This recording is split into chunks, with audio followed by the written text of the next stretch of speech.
जय श्री कृष्ण मित्रों, केम छो? मजामां ने आज आपणे सूरतना फेमस टमटम ढोकळा खाटिया बनावशुं। खाटिया टमटम ढोकळा बनाववा माटे मैं एक कलाक मगनी दाळ पलारी दीधी हती।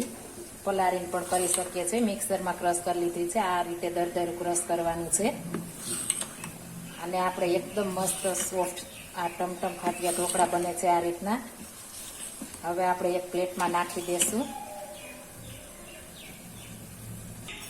हवे आपणे पेलामां तेल नाखीशुं। तेल नाखवाथी एकदम सॉफ्ट आपणा टमटम खाटिया ढोकळा थाय छे। आपणे 1 चमची तेल नाखवानुं छे। त्यारबाद आपणे ईनो नाखीशुं तेनी माथे। त्यारबाद आपणे લીંબુ नाखीशुं। तमे पाणी पण नाखी शको छो, पण हुं લીંબુ नाखुं छुं એટલે एकदम मस्त फूले छे ने एकदम सॉफ्ट थाय छे। आपणुं थीक आ रीतना राखवानुं छे, बहु कड़क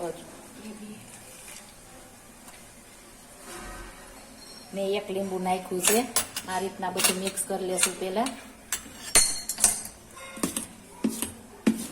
એકદમ મસ્ત આ રીતના આપણે ફેટવાનું છે, એટલે આપણે અંદર હવા ભરાશે એટલે એકદમ ફૂલીને મસ્ત થશે આપણા ટમટમ ખાટિયા ઢોકળા।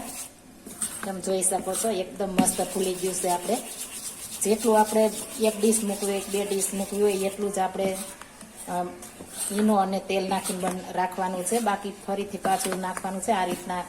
અને તેલ નાખવાથી એકદમ આપણા સોફ્ટ ઢોકળા રહે છે, એટલા માટે તેલ નાખવું જરૂરી છે। મેં સિંગ તેલ નાખ્યું છે। સિંગ તેલથી એકદમ મસ્ત ટેસ્ટ આવે છે। તમે જોઈ શકો છો એકદમ ફૂલી ગયું છે। હવે એક પ્લેટમાં આપણે નાખી દેશું। હવે આપણે પ્લેટમાં નાખી દેશું।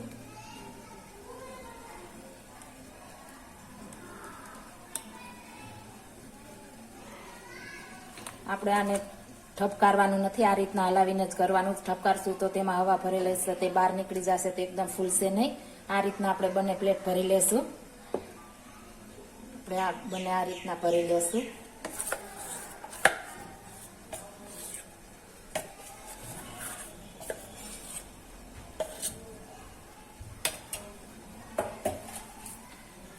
આ રીતના આખી થાળી આપણે પ્લેટમાં કરી લેશું। હવે આપણે સ્ટીમર ગરમ કરવા મૂકી દીધું છે। 15 મિનિટ થઈ ગઈ છે। આપણે તપાસી લેશું। એકદમ મસ્ત થઈ ગયા, તમે જોઈ શકો છો ફૂલી પણ ગયા છે, એકદમ સરસ થઈ ગયા છે। હવે એને બહાર કાઢી લેશું। આપણે મસ્ત આપણા ટમટમ ઢોકળા ચડી ગયા છે। હવે તેમાં આપણે ઉપરથી તેલ લગાવીશું। આ રીતના થોડું તેલ નાખી દેશું, ત્યારે આખે પ્લેટમાં કરી દેશું। આ રીતના એકદમ મસ્ત થશે। તમે આને તેલ ગરમ મૂકીને ચટણી નાખીને પણ બનાવી શકો છો, પણ મારા ઘરમાં આ રીતના ખાય છે એટલે હું આ રીતના બનાવું છું।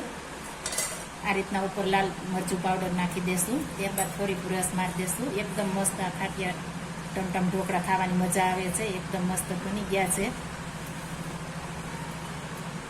હવે આપણે આ રીતના પીસ પાડી લેશું। તમે તમારી રીતના પાડી શકો, ત્રિકોણ, ચોરસ, કોઈ પણ રીતે।